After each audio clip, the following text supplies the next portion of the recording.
Hello, hello. Ron Callis here with another episode of Automation Unplugged. Today is Wednesday, October 13th.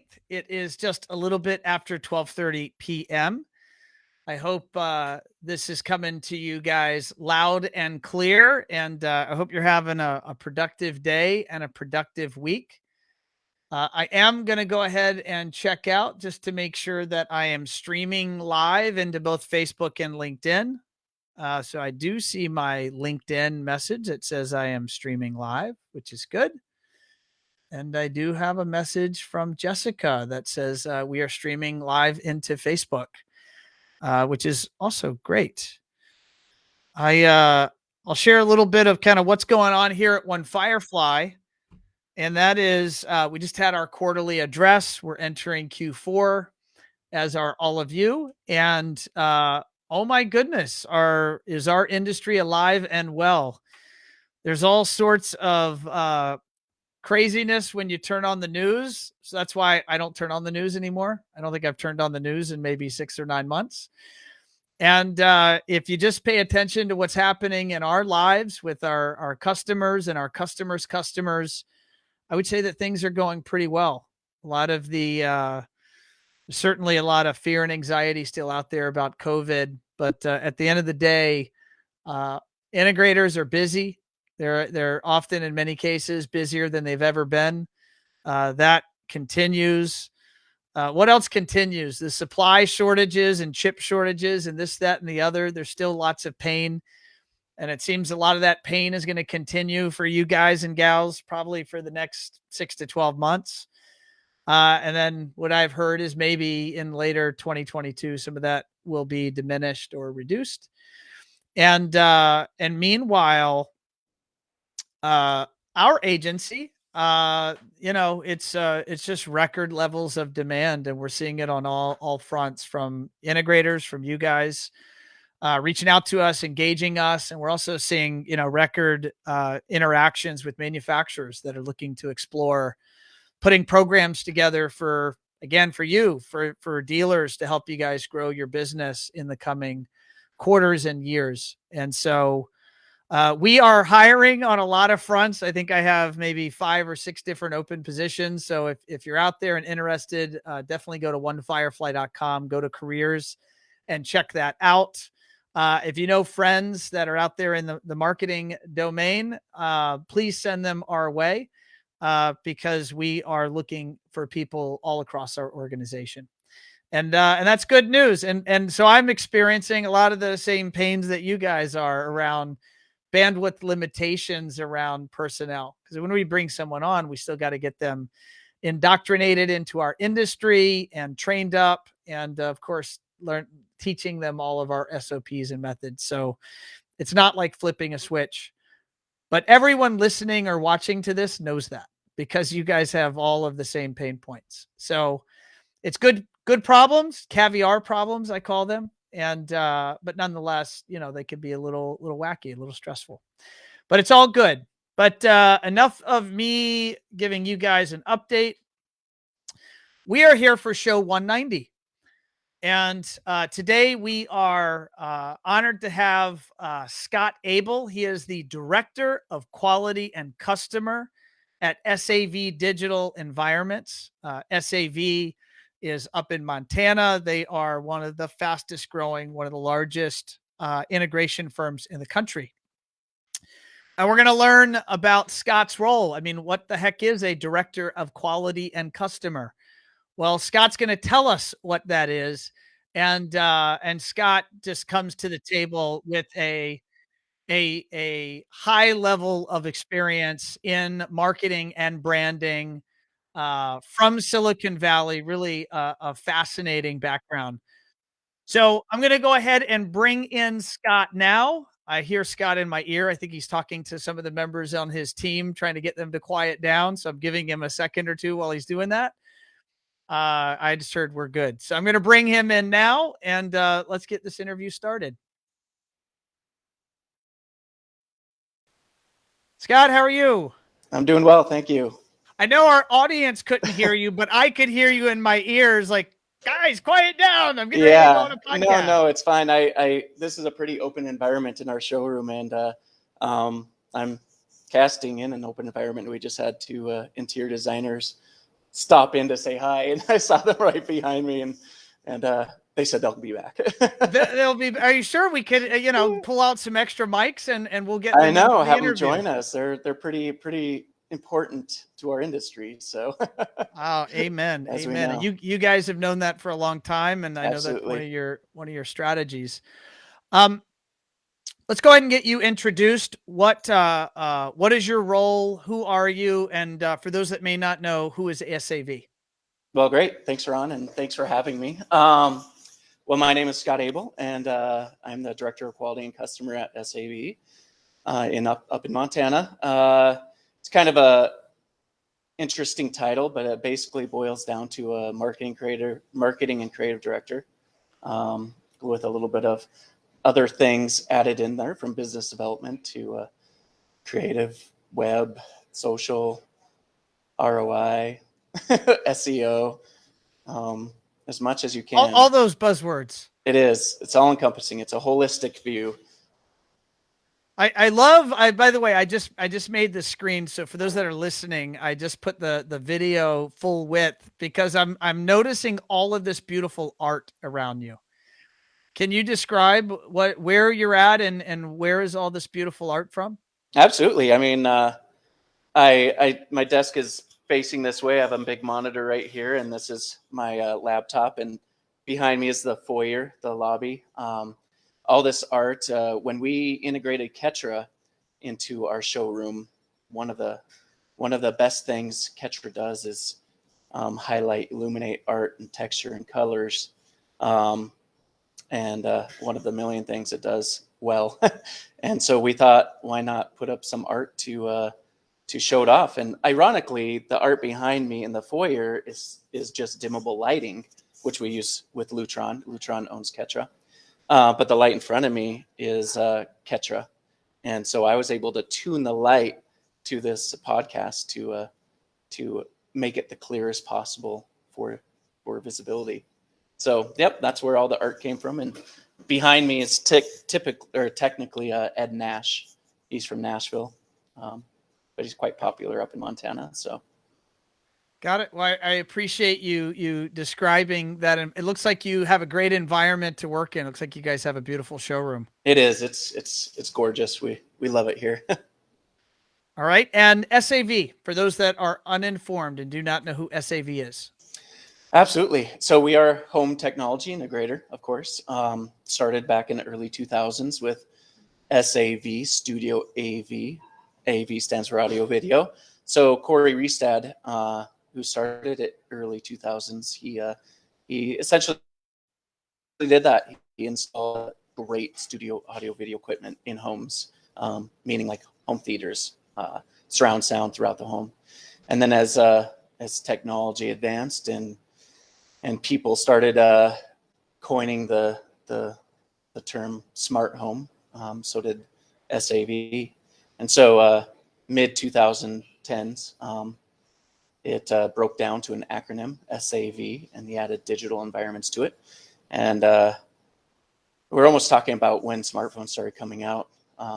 He partnered with other big firms throughout the U.S. and then eventually it just worked out and became SAV Digital Environments, and that's where we are today. Got it. And where do you guys primarily do work? We are mostly in Montana, but our reach goes as far as the Low Island, countries. The reason for that is because we have a lot of clientele here that have second and third homes, that also have third and fourth homes in the islands, even the East Coast, where actually a lot of first homes are, and the West Coast. But we are very fortunate. There's a place here called the Yellowstone Club, Big Sky Resort, Moonlight Basin, just within the hour away. And it's, imagine maybe Aspen or Vail or something like that in the middle of Montana, in a way. And so we have a lot of people coming here that they want their homes to be away from home, but still have all the technology and capabilities. So imagine trying to get high-speed internet in the middle of a mountain. And so, of course, that's one of our specialties. And, high-end homes like this, security, that's another specialty. And so it's just like my role is a holistic, all-encompassing role. So are we as a company. So Awesome. Your background. Tell us where you come from. I come from here originally. I was born and raised in Helena, the capital, only like an hour and a half away. And early 2000, late 90s, I'm going to date myself. I went to undergrad at Montana State and got a bachelor's in studio art, emphasis in graphic design. And then I was very fortunate back then. There weren't too many design studios or designers needed, but I landed a job at a company called Big R Ranch and Home Supply. They had 7, 8 stores. Imagine a miniature Home Depot with ranch supply stuff too. So they were going through a name and brand platform change, and I was fortunate to jump right into it and work on the marketing team as a designer. And then I was specifically put in charge of point of sale, in-store signage and banners. And within that year, we're going to say it's 2002, 2003 now, they were opening 2 new stores within that year to reach about 10, I guess. And it's all in the Northwest, like 4 were in Montana, a couple in Wyoming and Colorado. But they were growing fast. And it was like having a local Home Depot owned by local people in That's these cool. niche little ranch towns in the middle of nowhere almost. But it was needed. All the farmers and all the ranches needed supplies. And so it was very relevant, and they grew, and I helped them go through a name change and brand platform change, and worked on their current media and expanded into advertising and so on and so forth. And took about 2.5 years, and it was successful. And at that point, I've always wanted to get a advanced degree, so I decided to move down to San Francisco to pursue a master's in graphic design at the Academy of Art in San Francisco. And so since then, Big R Ranch and Home Supply, their name was changed into Murdoch's Ranch and Home Supply. Murdoch was the last name of the owner, a very well-respected gentleman here. And they have, I think, 36 stores throughout the U.S. now, as far as Nebraska. Highly successful firm. In fact, a couple of them are clients now. It's pretty great. A couple of the directors back then. That's awesome. So success story there for them, definitely, and helped get me to San Francisco and get my master's. And while I was down there, the smartest move I could ever do was work for a coffee shop, because you meet a lot of people, a lot of connections, and being a very personable person, I made a lot of connections. And that's that same thing here. When I was going to undergrad, I worked for a coffee shop. And so I started freelancing a little too while I was in grad school. And it was a 4-year program. And I was quick about it, because I did summer school all 3 years and did it in 3.5 years. And then I have immediately started freelancing and contracting for startups in the Bay Area. And these startups had clients as big as Google and Apple and Pepsi and you name it. And so I worked on a lot of big name companies, and creative for them. And then, but between that, after I graduated and freelanced a little, I landed a internship at a very well-respected design firm called Panagram Design. And it was timing and opportunity aligned. It was 2007. So housing crash, but smartphones coming out. And it was very cutthroat down there. And Panagram, I started as an intern, and I worked there as a full year as an intern. And even though as an intern you don't get paid as much, especially in San Francisco, I knew it would help take me places. Sure. And it really did. I mean, after that internship was up, I just started freelancing and contracting more and more and more. And it was very lucrative. And about a year after that, and we're talking 2008-ish, got pretty serious with my now wife, and so I decided it would be wiser to get a more concrete job. So I went back in-house design for marketing at a firm. It was a job search engine here. They still exist. They were acquired eventually, but they're still out there. And wait, I want to interject a question. I Sure. remember I started this business. The origin of this business was called Firefly Design Group, and I launched it in 07. And I remember that I started the company, and I went out and I traded in my BlackBerry, and I got an iPhone, Generation 1 iPhone. I started Firefly Design Group with, I started with 2 employees, and we all had iPhones because we wanted to be tech forward. That's I was great. curious what it was like to be in Silicon Valley then, when, I mean, that was a brand new earth shattering technology. Oh my What was that gosh. like? It was an explosion. I mean, it was exciting and scary. It was a whole bunch of things all wrapped up in one little package. But I mean, there are people coming out of the weeds. They're just, when I said cutthroat, so many people. The hottest, from my perspective, the hottest thing to get into at that point was UI and UX design. So user interface and user experience. And it's kind of the building the creative aspects of products and anything you see nowadays. The experience that people have on phones, working close with designers, and they are designers themselves. So that was extremely hot. I wanted to stick with my guns. I had a master's in graphic design. So I'm like, I'm going to be in graphic design. And I worked within marketing before going to grad school. So I knew the opportunities there. A lot of, also from my perspective, a lot of creative people that graduate and come to the Bay Area or are in the Bay Area want to work for a design firm, kind of like I did when I was contracting and freelancing. And I decided, you know what, I'm gonna settle down a little bit and work in house. I have this future wife, and we're planning a family, and I want to be a little bit more solid. And so that's why I landed in-house design within marketing departments. Yep, and I did that for 4.5 years. It was a great job, a great company. The reason I transitioned out is they had a transition in, and even though I kept my role within that marketing department, it made me a little uncomfortable. So Time to move on. it is, yeah. You know, as a loyal individual, and I felt like it was time to move on, and 4.5 years was pretty good there. Then I found an amazing company called SoundHound Inc., which their base technology is voice AI technology. It sounds like a Silicon Valley startup.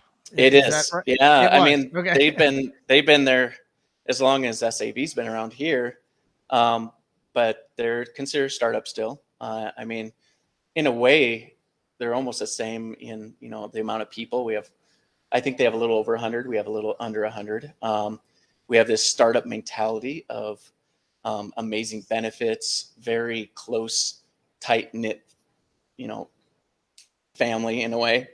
Probably same valuations as well, right? Absolutely, and we have values, and I've worked at or seen places that I've worked with freelancing that they don't have mission statements, and they don't have values, and they don't have brand standards, and so on and so forth. And you could see the difference firsthand, why some places are very successful and why not.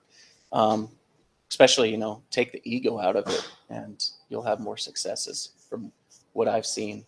But SoundHound is, they're incredible, and they're going places. Their base technology was voice AI, but their product was music recognition, because the world wasn't ready for voice AI in the early 2000s. And so, yeah. Is that the app where you let your phone listen to the song and it tells you what song that is? Absolutely. And that's it. Oh, yep. Cool. They're their number one competitor then. They kind of split different paths in a way, but it was Shazam. Most people know Shazam. SoundHound is the other one. But Shazam kind of went down, and I don't want to speak too much about that because, you know, I never worked there and I just see and You and stuff like observe. that. Observe. But Right. they kind of moved into TV in a way. They still do music recognition, but also TV. I mean, they also have Beat Shazam with Jamie Foxx on TV. And Okay. nothing ill towards them. Great company, great technology. SoundHound was the same. They music recognition, but since their core technology was voice AI that nobody ever knew about, Hmm. they worked on that in the background while becoming popular with music recognition. And once the timing was right, and that was basically after smartphones came out, and they were like, all right, within the next couple of years, we need to really launch this product. And they launched with an app called Hound, is a voice app. You can go on it just like you could do with Google or Siri or whatnot. It's on your phone and it's app based, and you can, you know, get directions and a lot of partners and getting APIs and so on and so forth, like Yelp and stuff like that. You can get results really quick and really accurate and complex ones.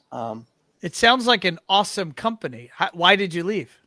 Well, I moved back to Montana. I always planned on being in a large city for about a dozen years, and oddly enough, it was a dozen years in 1 month.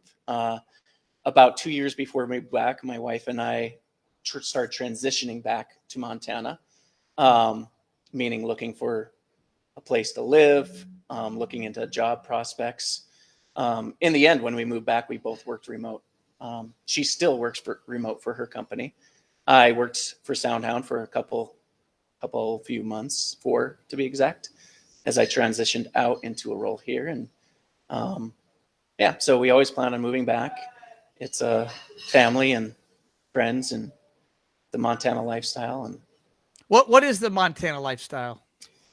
well, you know, we planned on planned on what we knew from the past, and it's a little bit um, slower paced. But you know, it's not really slower paced. The population is substantially less, but you're still getting.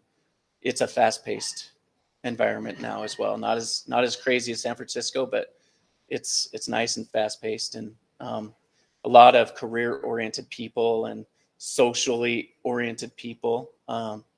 So it's fine. We're used to it. A lot of people from here and still here that stayed here, I can see, are not too happy with what it turned into. It's But it's it's changing, right? Because I it, can it imagine is. like city folk are heading to Montana to live the mountain lifestyle. It is. It is. But I mean, put things in perspective.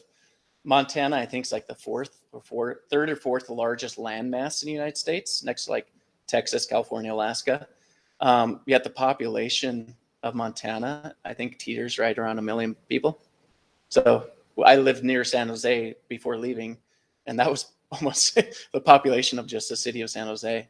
You know, it's been 4.5, 5 years since then, so things have changed. But I- yeah, How, so how did you land at SAV, and how did this role, director, quality and customer, like help us understand how did that evolve? Because I'm gonna guess that Corey, who by the way was our guest on Automation Unplugged, I'm looking over here at my cheat sheet. He was on episode 170, so it was just 20 shows ago. mm-hmm. I had him here on the show, and people should listen and check that out because it's really an awesome story, and he's a great storyteller.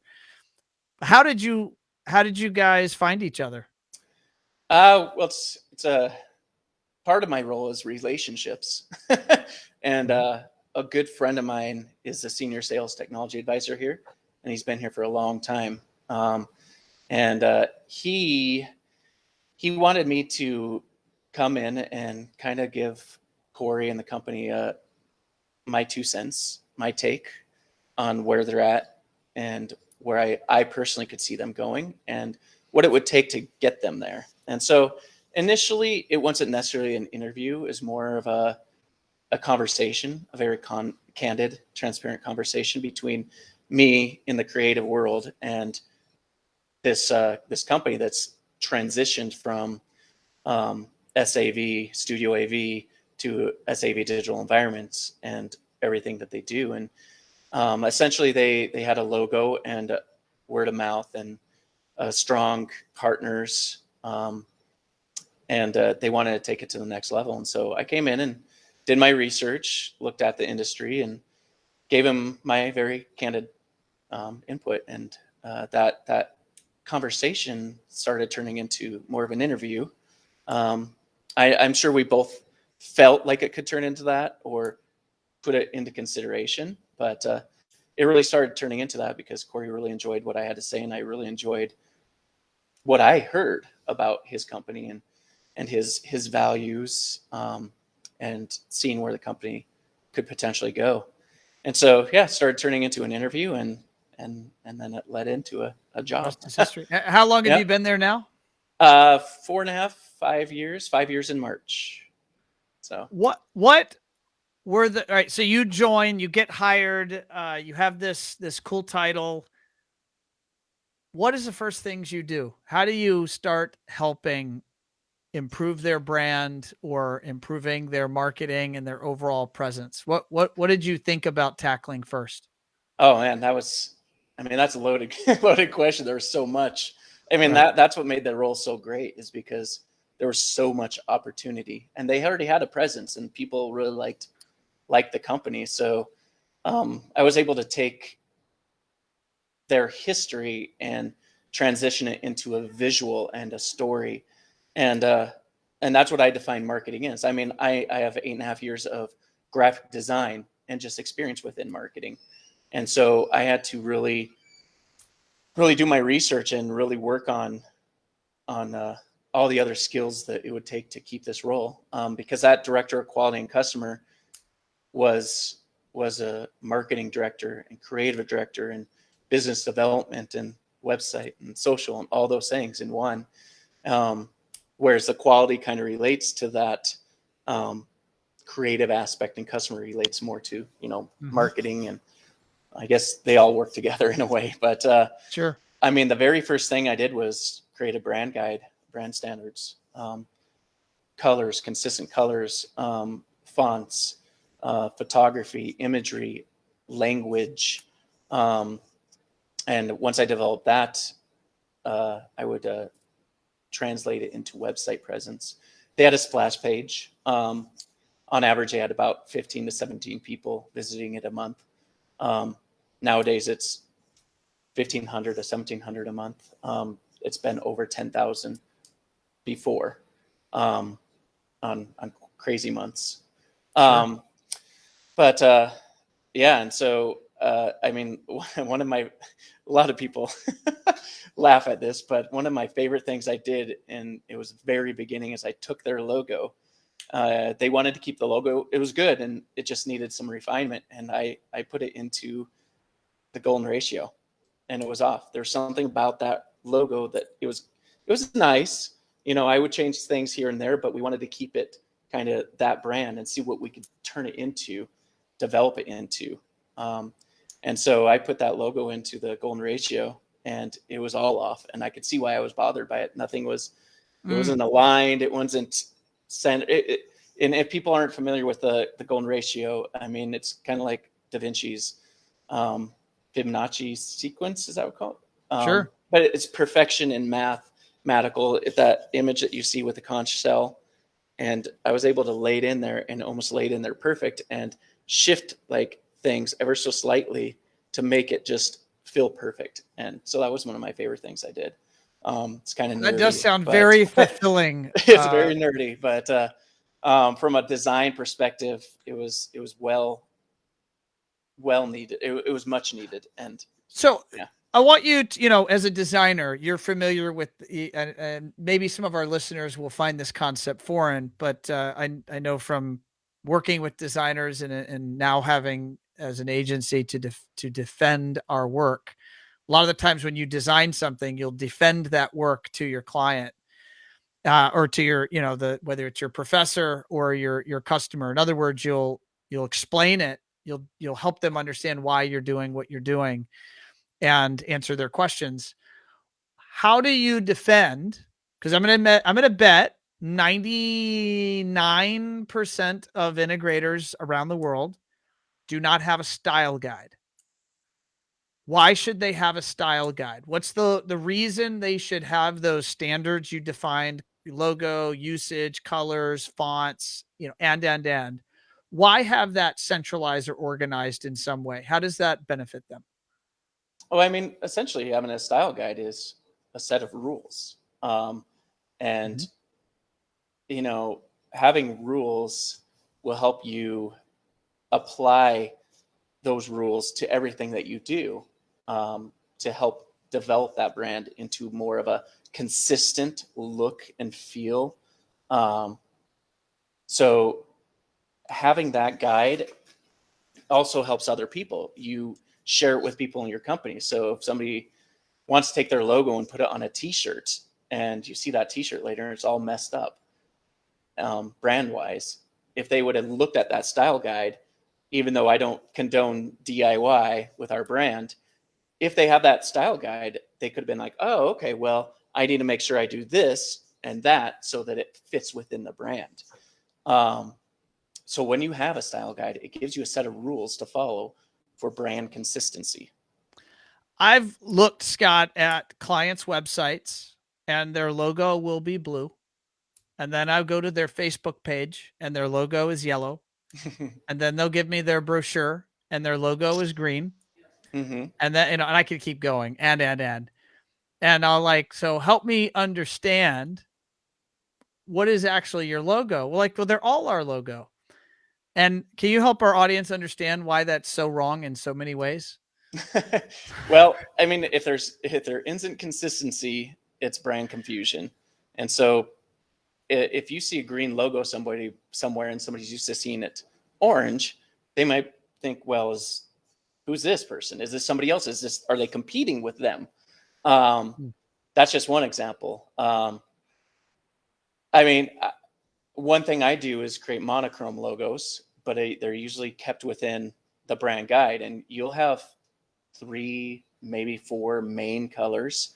And then you can create single color logos, and you're talking about solid whites, solid black, solid grays, but no solid greens when you have a solid orange logo. So you just want to avoid brand confusion as much as possible. And that's another thing that brand standards do, is they keep that consistency so that you can avoid the brand confusions. Question and a high level here, and I'm going to pull up your website in just a few minutes for the audience and I'll put it on the screen. But before we go there, what do you define, or when you think about the fact that you spent this career freelancing, doing graphic design, and then working in agencies, doing design and marketing, and then working for Silicon Valley startups, doing branding and marketing, and you joined an integration firm. You're bringing a pedigree of experience and life experiences in education that's pretty rare inside of our industry. What did you do? I mean, and you've been there now for 5 years and you guys are one of the baddest firms in the business. Oh, What thank led you. to your success? I mean, in this role and kind of you successfully working with a visionary like Corey in a great business, in a great market, but what's led to your success in this role? I mean, it starts with that. It starts with the people. Corey and the team here are outstanding, and I never consider it only me on the team, like within the marketing department, because so many successes are due to inspiration or insight, anything from Corey to other team members. So it's incredible, and that's where it started, and that's what really attracted me to this firm and the industry. I mean, before I even started, they took me down to a large partner firm, Sonance, in Southern California, and kind of Sure. showed me the inside workings of manufacturing partners and speakers. And it's like speakers. I used to wire my own car stereos, and it's exciting and fun and ever changing. And so, it started with that. But when it comes to personal experiences, I define graphic design and marketing as storytelling. And even though I don't have a degree in in marketing per se. It's experiences, and it's listening, keeping an open mind, and research galore, and following industry standards, or the industry in general, in marketing, and of course keeping up with creative, and so on and so forth. And so that's really what led me to this role in a way. And there's a saying, don't take no for an answer. And I do the opposite. I did the opposite my whole life. I took no for an answer, because if there was a no, I would move on and try something new, whether it be a project or whatnot. And so that's one thing that's always helped me as a personal mantra, is like, if it's a no, I mean, you could defend your work. Say it's just a piece of work. Say it's a logo you're designing as a freelancer, and somebody's like, no, no, no. Still take that no and turn it into, a yes. And I think that's what will make things more successful. The more no's you get, the more successes you'll have in the end. So,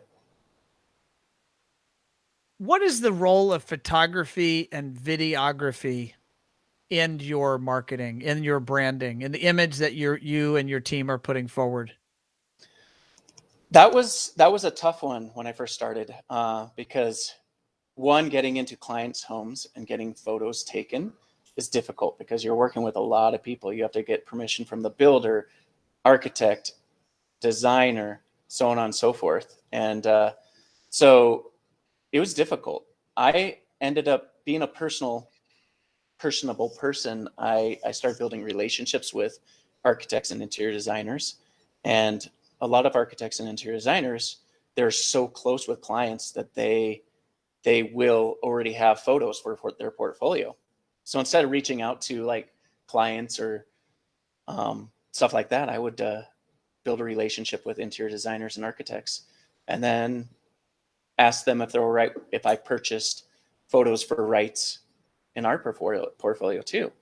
Oftentimes you wouldn't see the audio, video, security, anything like that. And so I had to start selling a narrative, a lifestyle almost. You see these, and people could feel like it could be their home or their bedroom. So I would sell a narrative with the photos I would, take or get.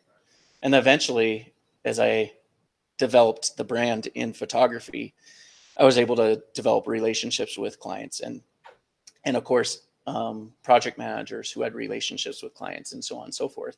And then I was able to start getting into places and get curated photos and run photo shoots and video shoots. But it all starts with relationship building. The imagery on your website is nothing short of maybe some of the best imagery in our industry. And for those that are listening to the podcast and you don't see the video podcast, you definitely want to go to the SAV website, which is savinc.net. And you want to check that out, or you can jump on Facebook or LinkedIn and watch this video, and you'll see some content there on the screen. How often do you do photo shoots? Let's just look at some of the real basics, the fundamentals. How often do you do a shoot, schedule a shoot, and do you pre-plan that, or does it randomly happen? Oh man, I'm always planning for one, but it's very difficult to actually get them, of course. In fact, right before this cast, I was talking to two photographers, trying to get them in last minute to a shoot on Tuesday. With people's schedules, it's difficult, and so hopefully I'll be able to land it, but it's really difficult. My goal is to at least do a video or a photo shoot once a quarter, so every 3 months. And my takeaway, what I'll end up with, is hopefully 6 to 12 photos, or a nice video. And so that's my goal. And it mostly works out every 6 months. Wes is on our team here at One Firefly, and Wes actually runs our Google Ads team. But he says the project gallery, and he's linked to it here in the comments on Facebook.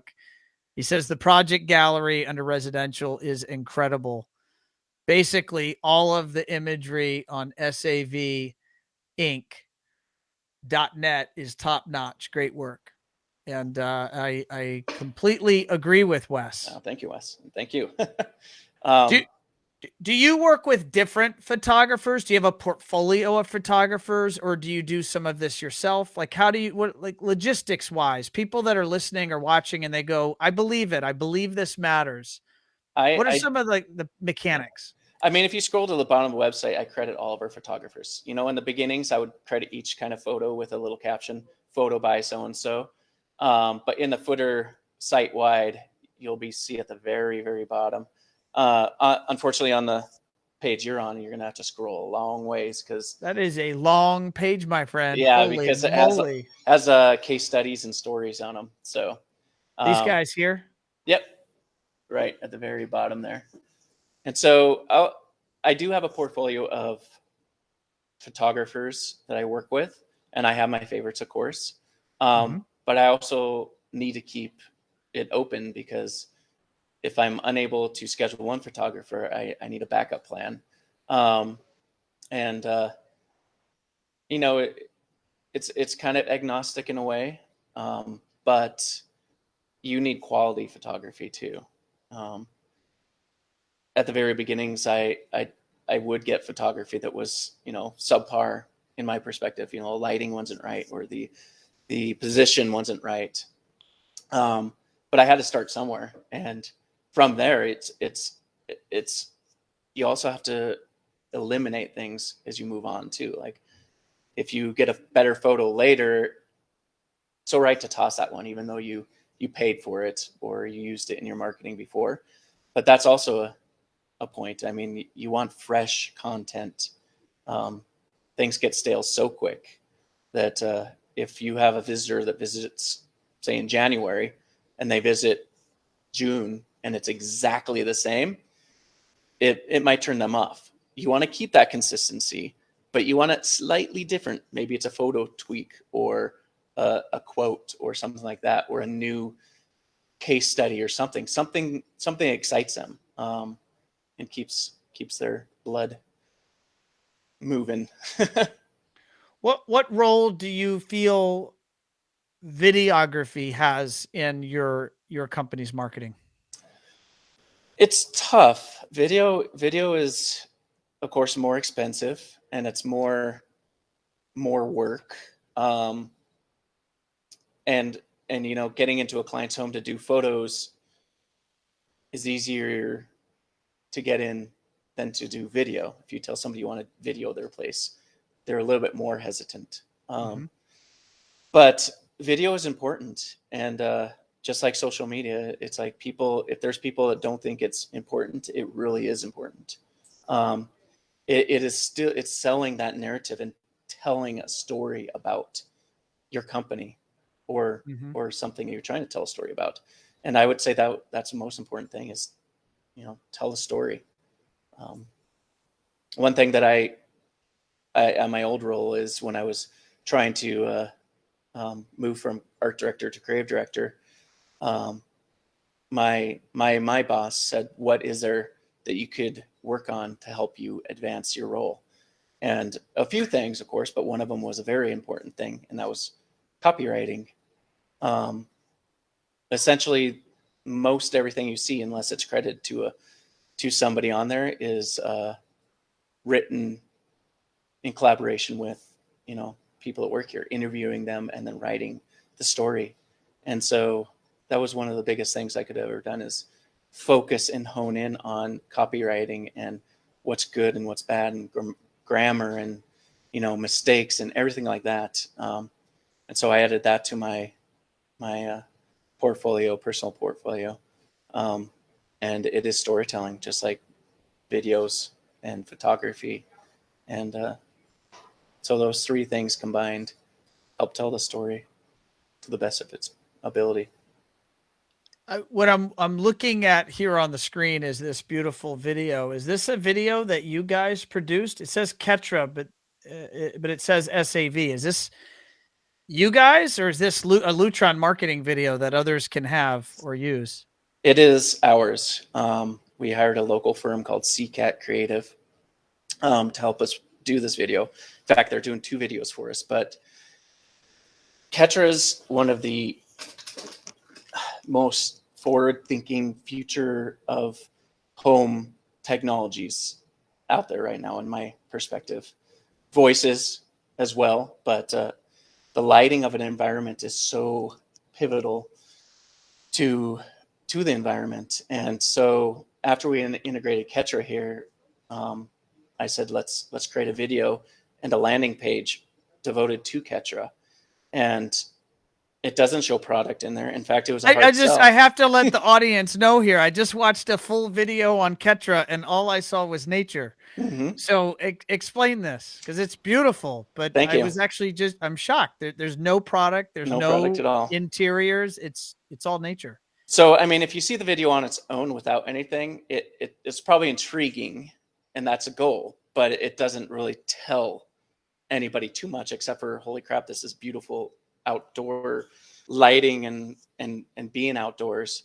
Where it really comes together is when it's seen on the website with the rest of that landing page. That's the idea behind it. And the idea, because of the outdoors beautiful lighting and sunset and sunrises, is because Ketra is a lighting technology that is meant to follow the light outside, your circadian rhythms, the intensities from sunrise to sunset.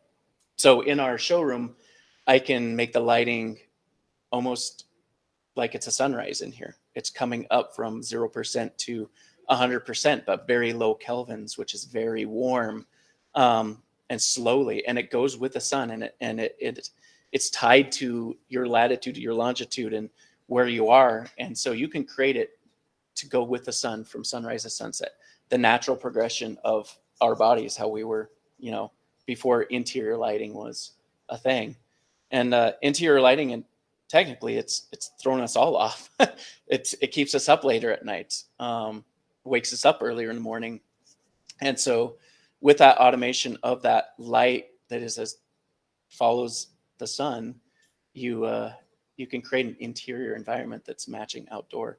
And who doesn't want to be outdoor in the light and at all times? Imagine having that indoors. And as I talked about Ketra earlier, illuminating art and color and textures. And I was saying that's just one of the things it does. This is another one of the things it does. It follows the lighting and the intensities of the indoors. Is this video that I'm watching now, is this again a Lutron video, or is this your video? This is theirs. Now, so I above created a video that shows the outdoors, indoors. And then I put in their video below the fold. So if people go down below, they can actually see, okay, it all comes together. Now we're showing the lighting indoors. So this is one of their videos. And it's showing the product, and it's showing the lighting indoors and the capabilities and lifestyles and feeling. All right, I'm going to rapid fire here because I'm mindful of time and I want to talk about so many things. So talk to me about Instagram and how you think about Instagram for SAV. Absolutely. I mean, you do have to follow trends, and you have to follow what works and what doesn't, research and keep up with the times, break a few rules here and there. I mean, I break a few rules, but Instagram is made for photography. It's meant to show photos the best possible manner so other people could see and react. One way I break a rule is sometimes I will do a larger story, whereas technically Instagram should have a quick little blurb about it. And then of course hashtags and tagging so that it becomes more viral. And what I mean there is more people will see it. If you hashtag smart home, and I don't have any hashtags on any of my posts smart home, nobody will ever see them.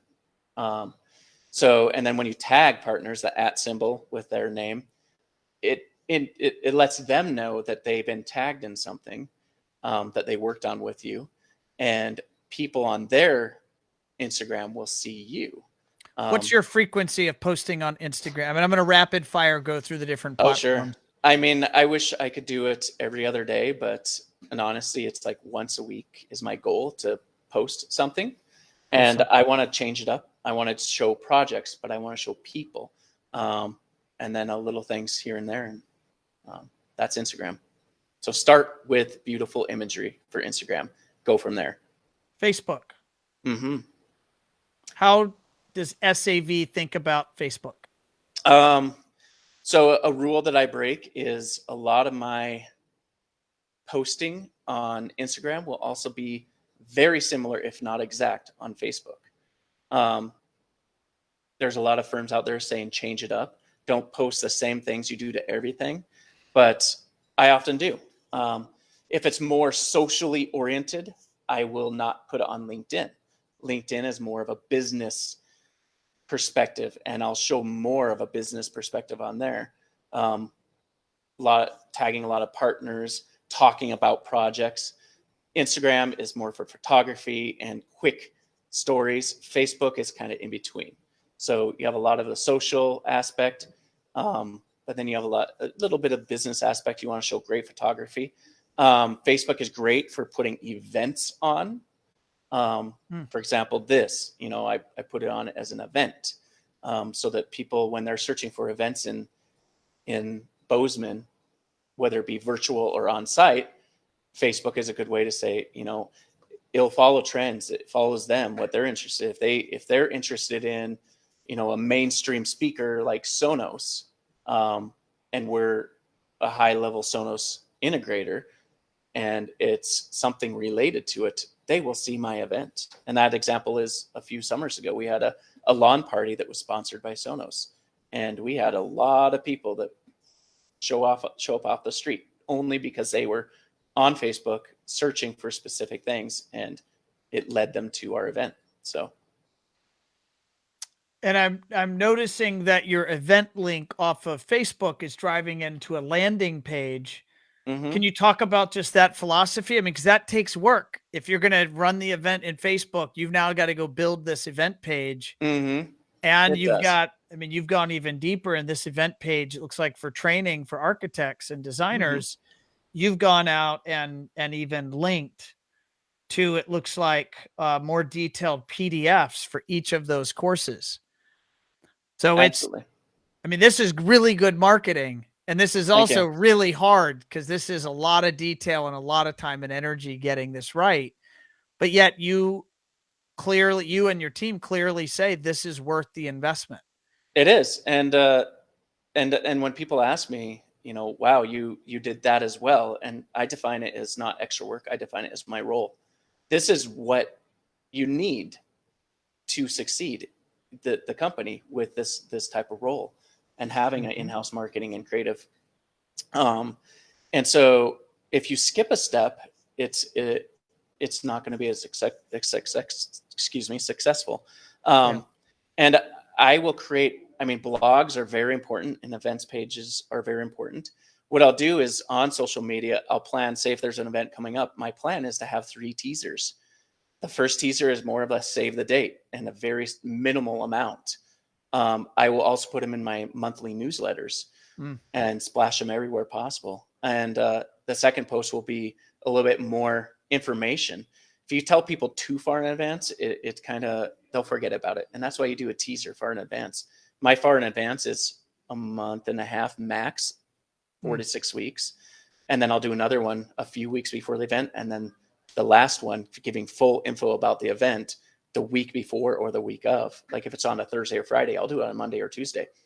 And that'll not only attract new people, but it also reminds people that saw the teaser or the save the date. And all those teasers and save the dates and stuff will have a less amount of info. So it's also taking a chance. People want more info. You're sending them somewhere else to get more info, but it creates traffic, it creates engagement, it creates SEO and SEM, and all those little acronyms build that that event and so on and so forth. So. I want to dive deeper. Rapid fire email. How do you use email to reach out to your customers, and how should those listening think about the utilization of email as a tool? Yeah, you have to really be careful with that because most email programs are free will. People have to sign up for it. And that's why on my webpage at the bottom, every page says subscribe to our newsletter. I don't want to put stuff too blatant because the most important stuff is our work. Newsletter is not going to be a gigantic button at the bottom. It's going to people that are invested in your website and they look at as much as possible will eventually see that. And it is a fine line. I mean, if you send too many emails in a month, you'll have a lot of unsubscribes. I can't take a list of people I know from a carbon or a CC on an email to like industry partners. An example is an architect will send, or a builder will send a message to all the contractors from AV to architect to interior designers and so on and so forth. And you have a list of like 40 people CC'd. You can't take that list and put You're it in so your tempted though, right? You're like, so oh, tempted. that's such a good list, You're but so that's tempted. illegal. That's certainly not best practice. Yeah, it's not best practices. And so one way, like when I have events, is I'll have a prize giveaway. Sign up to win a Sonos One, and you'll be put on our email list. I always give people options too on that sign up to win. That raffle says this is optional. Do not leave your email if you do not want our email list.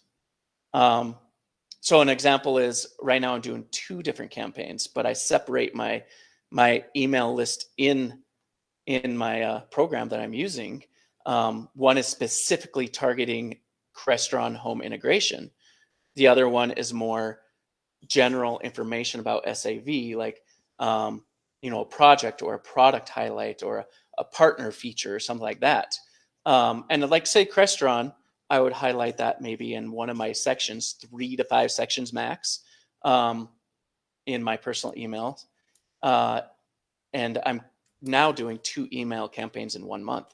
It's a fine line. You have to separate them enough that you're not crossing people and they're getting hit week after week. You don't want to burn your list. Exactly. And then, you'll separate, like I will go as far as finding out which clients dislike a certain product and make sure they're not on that email list.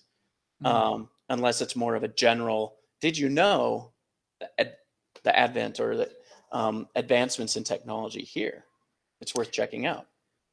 High level, do you guys use a CRM for customer relation? What is it called? CRM is customer relations management, but do you use that to track your lead gen, your opportunities, and all your contacts across your team? It's absolutely. I mean, and mostly the sales department, and I'm technically part of the sales department, but more of a support for sales. But I will be part of strategy meetings and higher level meetings in regard to sales at SAV, and they've used CRM for quite some time now, and there's so many different tools. So do you tie, like, on the biz dev side, you're running, let's say, Facebook ad, or you're running forms on your website. Do you go to the level of detail of making those forms pipe stuff into a CRM, or i.e. for full 100% tracking of everything in your marketing sphere? Or are you not that focused on that right now? Some and some not. So, Okay. there's a little that will, and that's specifically anything that is coming through to a sales related, like email or form or something like that. It will filter through it. But stuff that is, say if somebody reaches out to me via social media or a marketing at SAV email, no, I don't. It comes directly to me, and I will gauge the importance and everything about that input, I guess. I'm going to hit one more strategy here. We're kind of coming out of COVID, and depending on what part of the country you're in, people have been meeting face to face for a long time, or they're just starting to. But our audience is around the world, and people at all they're at various stages of progressing through this new state of things. But showrooms are as important today as they've ever been. And certainly they're growing in need and demand as people are coming out of hibernation and they want to go see, touch, and experience this technology. What do Mm-hmm. you think, Lee? And you guys, I understand, have a showroom space. I've never been to your facility. What do you think leads to a great experience in a showroom? Uh, catering it to the the place you are, I guess. And we have some really high end audio here, and we have some high end clientele. So we'll have Macintosh amps paired with Sonos favorite speakers. At one point, we had Steinway Lingdorf, Hmm. which is super. If you're familiar, I'm sure you are. Very nice gear. Yeah. Very nice. But then we'll have Sonos, and Sonos is amazing. Their technology is great, but you're Yeah. talking a price point of $200 speaker to $2,000 speaker or $20,000 speaker. Yeah. Um, but it's all depending on what the clients want. So if somebody comes in and they're looking for super high end, we can show them super high end. If they're looking for, oh man, it's out of my budget, or I don't want to go that crazy, give me something more simplified. We have that to show them.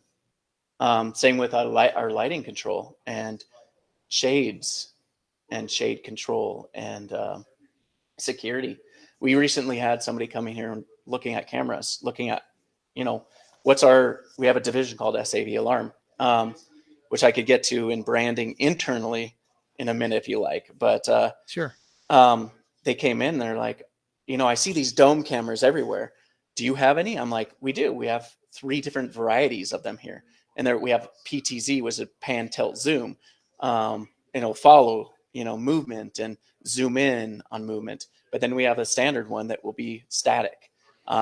We're close to a very busy street right here, and a lot of mirrors on cars get hit of cars passing by, and they see cameras in our business, and they come in and say, "Hey, I see you have cameras."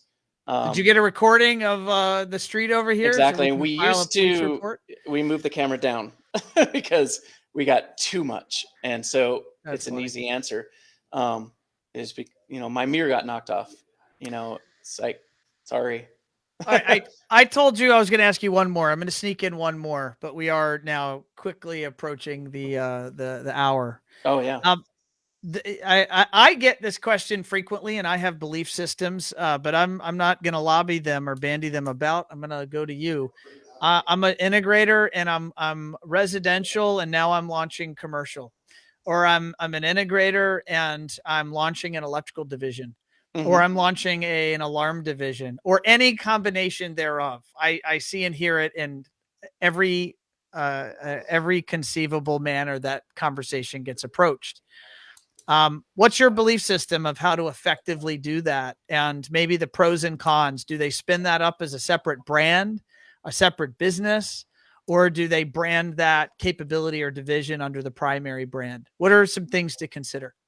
Yeah, I mean, first things first. If say you don't have a specific line or division in your company, but it's a much needed one, we have within our company we have a team of individuals that do a lot of R&D and test product, and I call them SAV labs, even though that's not a technical term for it. But they're a group of individuals that play with equipment.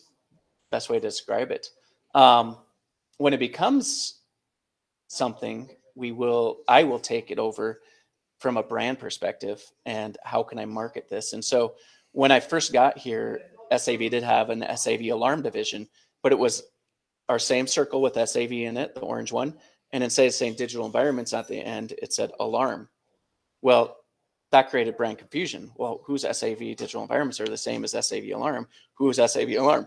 And so the first thing I did, and of course it didn't relate to security and surveillance. You look at an orange circle, it does not relate to, security and surveillance. And so I sketched up a lot of ideas and created more of a security badge related design, and then said SAV alarm in it, and then underneath said a division of SAV Digital Environments. Most recently, our SAV Care division, which is client services, is such a big part of our company that they're like, hey, what you did with SAV alarm, can you do that for us? And so I did, and I based it off of the SAV alarm badge, but created it as more of a client service. You search, you see check marks, or you see thumbs ups, or stuff like that. And I just started sketching up a lot of ideas that related to a client service type of scenario. And now on our SAV alarm page, you have our badge, and then you go to SAV Care, and you'll see our SAV Care badge, which is slightly different. I'm going to scroll for our folks watching the video. Absolutely. I'm going to go to SAV Care. There's the badge. SAV Care, savcare.net. And if I come over here to SAV Alarm, there you go. Similar badge. Similar but different enough. Similar but different enough. Yeah, no, that's great. Well, Scott, I don't want to abuse the opportunity that you've provided us to counsel us on all things marketing and branding, and you've very kindly. Well, my mouse is acting weird here. Well, I think we're going to keep that on the screen because my mouse does not want to click off of it. You've kindly shared with us your history and your thoughts on marketing and branding. For those that are watching or listening and they want to follow you and or get in touch with you, what do you recommend? I create an email that comes to marketing. So it's marketing@savinc.net, which luckily on all social media wide, I was able to get an @ symbol for consistent, SAVDEINC, so SAV Digital Environments INC.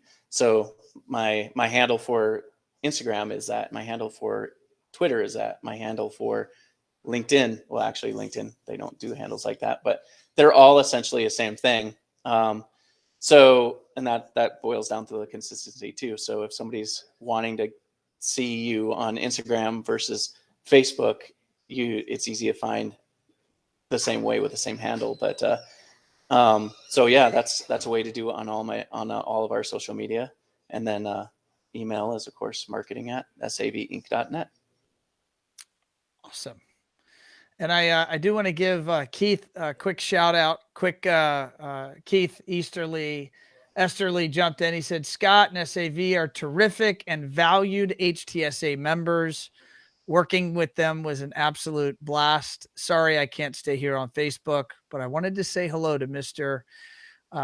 Abel. I'll catch this in a recorded version. Awesome. Yeah, Keith. Keith's great. Appreciate you jumping in. Well, Scott, it was a pleasure having you on the show, on show 190, sir. Thank you so much for joining us. My pleasure, and thank you so much. It was great. All right, folks, there you have it. Show 190. Scott Abel, Director of Quality and Customer at SAV Digital Environments there at Montana. Definitely recommend checking out their website. Follow them on everywhere social. They really are a flag bearer for our industry in terms of best practices. And now that you know Scott, you know why, because you know that he knows his stuff, and he's definitely representing not only SAV well, but they're representing our industry well. And so if you want to, I'm a big believer when you're trying to do something, you don't have to recreate the wheel. Go look at those that are doing it well. And these guys are doing it well. And this is, yes, we run an agency for integrators, and I follow Scott and I follow what SAV is doing because I think they're best in class. So it's a word of advice to check them out, and maybe you'll get some tips or ideas. I want to thank everyone for tuning in. If you have not already, don't forget to go and subscribe to the podcast if you are watching this live or in replay. And just search up Automation Unplugged and you'll find the podcast and you can subscribe. And if you feel so compelled, love you to leave a review as well. That'll help us in the algorithm, ultimately gain more viewers and listeners. And on that note, folks, I'm going to sign off, and I will see everyone next week. Thanks so much. Be well.